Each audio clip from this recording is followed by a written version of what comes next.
Ya, pemirsa, diskusi akan kembali kami lanjutkan. Sebelum jeda kita membahas mengenai power sharing itu sendiri. Ya. Ini gimana Mas Burhan?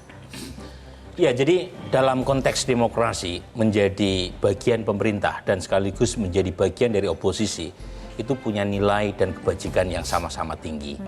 Jadi tidak hina menjadi bagian dari oposisi.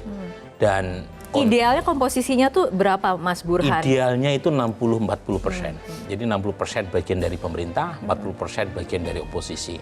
Nah, yang kita lihat terutama di periode kedua pemerintahan Jokowi itu bagian atau partai pemerintah terlalu kuat.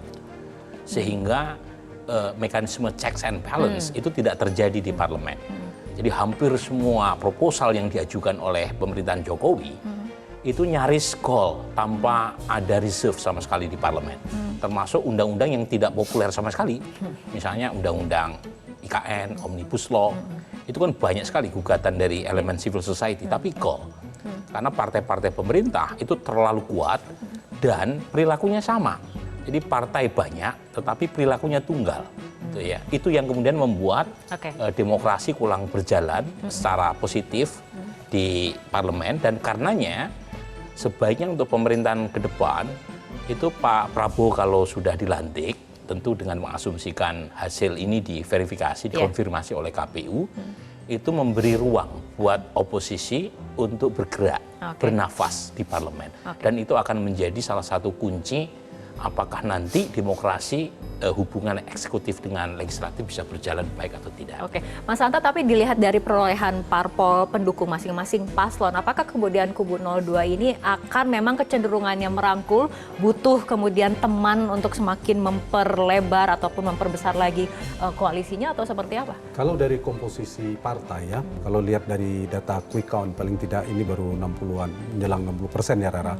Nah, ada 4 partai penopang utama paslon 2 itu, yaitu Gerindra, kemudian Partai Golkar, Demokrat, dan Partai Amanat Nasional. Kalau saya hitung sementara itu belum sampai 50%. Sekitar 45-47%. Artinya apa? Artinya ini masih minimal, masih lemah di parlemen. Pasti mereka, kalau pertanyaannya apakah mereka akan mencari kawan, sangat terutama mungkin urutannya partai seperti PKB dan Nasdem itu akan menjadi partai yang pertama. Kenapa saya dua partai itu? Karena dua partai ini memang berada di dalam pemerintahan. Selama ini bersama dengan Pak Jokowi, dan Pak Jokowi masih andil di sana urutannya ya. Yang kemudian baru PD Perjuangan. Kita nggak tahu ini pemenangnya PDIP atau Gerindra atau Golkar ini yang akan jadi ketua DPR. Nah, itu kemungkinan. Nah, tapi dari sisi demokrasi saya kira kita sepakat bahwa pemerintah ini kan ada 3 ya, pemerintahan yang efektif, konfrontatif, dan kolutif. Kalau parlemennya terlalu kuat dibandingkan eksekutifnya, ini pola hubungannya, eksekutif legislatifnya, pola hubungan konfrontatif. Ramai terus, susah mengambil keputusan. Tapi kalau terlalu kuat di eksekutifnya, kemudian parlemen kerap hanya jadi stempel, ini kolutif. Itu juga berbahaya buat demokrasi. Yang sehat itu efektif. Jadi sama-sama kuat, seimbang, tapi sama-sama menegakkan konstitusi, bermuara pada kepentingan rakyat. Jadi kalau kembali pada Prabowo Gibran misalnya, kita menggunakan data ini, saya kira akan yang segera harus dilakukan pertama untuk dalam konteks tanda petik ya, rekonsiliasi itu, ini kan bertarung ya, kompetisi, pasti harus membangun komunikasi saya kira ke semua kekuatan politik, satu itu. Yang kedua adalah untuk memenuhi tadi minimal kekuatan di parlemen, minimalnya tadi 55, 60 paling ideal, tapi jangan 70 juga kebesaran. Nah, kalau itu yang dilakukan, maka tadi urutannya mungkin PKS itu paling ujung ya, yang mungkin paling terakhir diajak, karena PKS memang dari awal di luar pemerintahan. Tapi jangan lupa PKS juga punya hubungan dekat dengan Pak Prabowo. 2 kali maju itu berada di Pak Prabowo. Karena itu untuk konteks ini semua punya peluang untuk berada di pemerintahan seperti itu, bergabung, pun sebaliknya.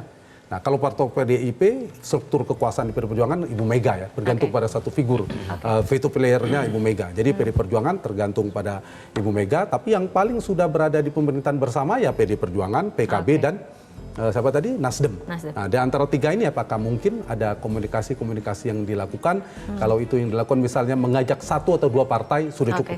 Jangan lebih dari 2 partai. Sebelum ke Mas Panggi, kita lihat dulu situasi di Istora. Ini pasangan nomor urut 2 Prabowo Gibran sudah masuk ke Istora. Nanti mungkin kita akan dengarkan bersama bagaimana pidato Prabowo Gibran pasca kemudian hasil perhitungan sementara berdasarkan hasil hitung cepat. Mas Mangi, silakan. Iya, itu yang kemudian kita berharap ada namanya executive happy. Itu kalau di zaman Orde Baru kan dulu presiden itu bisa distempel oleh parlemen apa maunya presiden, diamini semuanya. Sehingga tidak ada second opinion, tidak penuh kehati-hatian di dalam membuat produk undang-undang. Deliberatif yang nggak ada. Sehingga eksekutif happy yang terlalu kuat, akhirnya parlemen menjadi membebek pada kekuasaan. Nah, ketika parlemen itu membebek pada kekuasaan dan semua dominan partai itu didominasi oleh parlemen, maka risikonya adalah banyak kebijakan yang ugal-ugalan. Banyak kemudian undang-undang yang istilahnya itu offset gitu. Tidak sesuai dengan selera kehendak aspirasi rakyat. Nah, ini yang perlu dipertimbangkan. Kalau di Amerika Serikat biasanya perilaku pemilih orang, bahkan ada yang mereka split ticket voting, bukan karena soal partai atau soal presiden, tapi dia sengaja membagi pilihannya supaya terjadinya perimbangan. Dia presidennya dia pilih Demokrat, partai dia pilih Republik. Itu split juga, tapi split dalam konteks bukan soal personalisasi, bukan partai ID, bukan programatik, bukan karena isu, tapi karena perspektif bahwa mereka ingin membagi bahwa parlemen itu harus kuat.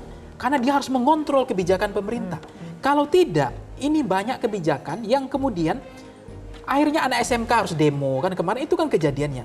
Orang-orang bawah harus demo karena parlemennya tidak bisa diharapkan lagi menjadi kekuatan yang kemudian menghentikan langkah-langkah kebijakan yang ugal-ugalan tadi. Makanya kalau kemudian di Amerika Serikat kalau memang dua partai saja yang kalah langsung di ruling party, yang kalah menjadi oposisi kan. Kalau kita kan nggak tetap sistemnya merangkul, khawatir juga kalau tidak dirangkul maka parlemen tidak dikuasai secara mayoritas di parlemen. Itu juga mengganggu kebijakan-kebijakan pemerintah. Nah, itu terjadi sehingga memang akan lebih baik otomatis sebetulnya lebih gentle itu menurut saya kalau presidennya dari Gerindra itu parlemennya itu harus dari PDIP gitu. Yang itu akan bagus. Jadi kita itu bukan artinya nyinyir dalam demokrasi ya. Jadi semua kebijakan itu nggak semudah sekarang gitu. Tiba-tiba semua semalam ketok palu tanpa diketahui siapapun. Bahkan ada yang katanya tidak baca undang-undang, langsung IKN jadi, langsung undang-undang lain jadi gitu. Kembali ke tempat duduknya. Dan untuk seluruh hadirin yang terhormat di Istora Senayan,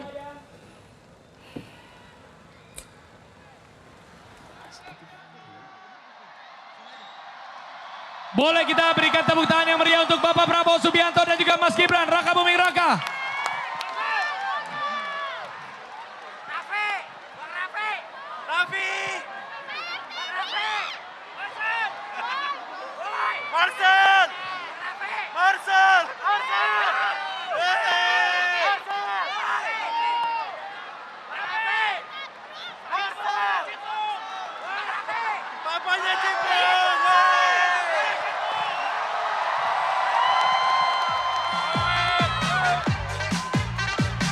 Jadi untuk para hadirin yang ada di sini, silakan untuk duduk dulu. Ya. Nomor 2 Torang Das.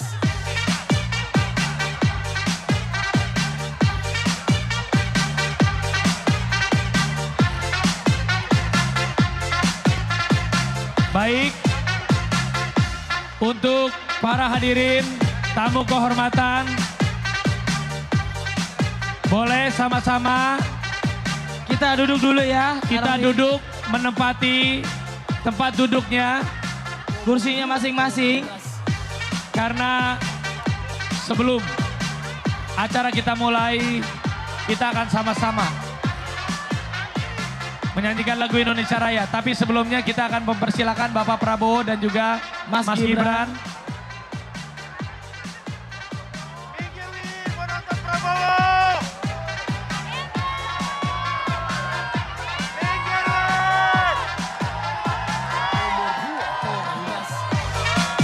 Ini memang momen yang sangat ditunggu-tunggu ya Raffi.